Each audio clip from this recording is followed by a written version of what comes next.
in this video, we're going to talk about normal vectors. So what is a normal vector? Well, it's going to be a vector that is perpendicular to another vector. That means it makes a right angle or a 90-degree angle with another vector. Now, if you have a vector and a normal vector, their dot product is going to equal 0. All right, so this is how you know that the normal vector is indeed the normal vector. So let's say I want to find any vector that is normal to v when v is 3, 5. Well, I want to find the dot product of v and n when n is xy. I'm just keeping it really generic for right now, okay? So just xy. So I'm going to do 3, 5 dotted with xy. I'm going to look at that first component of each vector, and I'm going to multiply them together. Then I'm going to do plus, and I'm going to take those second components and multiply them together. So my dot product here is 3x plus 5y. Now that I know that, I can set that dot product equal to 0 and solve for y. So 3x plus 5y equals 0. I'll subtract the 3x over and then divide by 5. That gives me that y equals negative 3/5 x. Now, I can use any combination of x and y that satisfies this equation to create a normal vector. But I find one of the easiest ways to create a normal vector is to just take the denominator of the fraction and set it equal to x.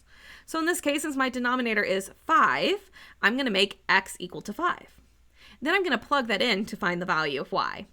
So by setting x equal to the denominator, this comes out really nice because now I'll have negative 3/5 times 5, which is really just negative 3.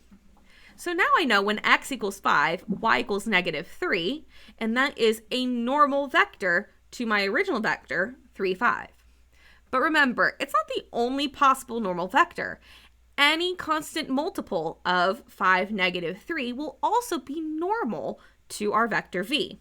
So I could multiply through by 2 and get 10, negative 6. That would be a normal vector. And I could multiply by 3 instead. I'd get 15, negative 9. That would also be a normal vector. So which normal vector do we use? Well, it depends. Sometimes you can use whichever one you like. Other times you'll use a special one called the unit normal vector. That is the normal vector that has a magnitude of 1. So to find it, you will need to take your normal vector and divide it by its own magnitude. So let's find the magnitude of the normal vector we found in the previous example. So if it's 5, negative 3, I'm going to take the square root of 5 squared plus negative 3 squared. That's the square root of 25 plus 9, or the square root of 34. Now the square root of 34 doesn't simplify, but if it did, you would simplify the radical. Take the moment, take the time. Now that we know the magnitude of the normal vector, we can divide the normal vector by that value. So I'm going to take 5, negative 3 and divide it by root 34. I do split it up and I divide each component by root 34, and then I rationalize each fraction. To rationalize a fraction, that means to get rid of the square root in the denominator. You multiply by the square root on top and bottom. So now we can see that the unit normal vector, or the normal vector with a magnitude of 1 for our vector v, is 5 root 34 over 34, negative 3 root 34 over 34.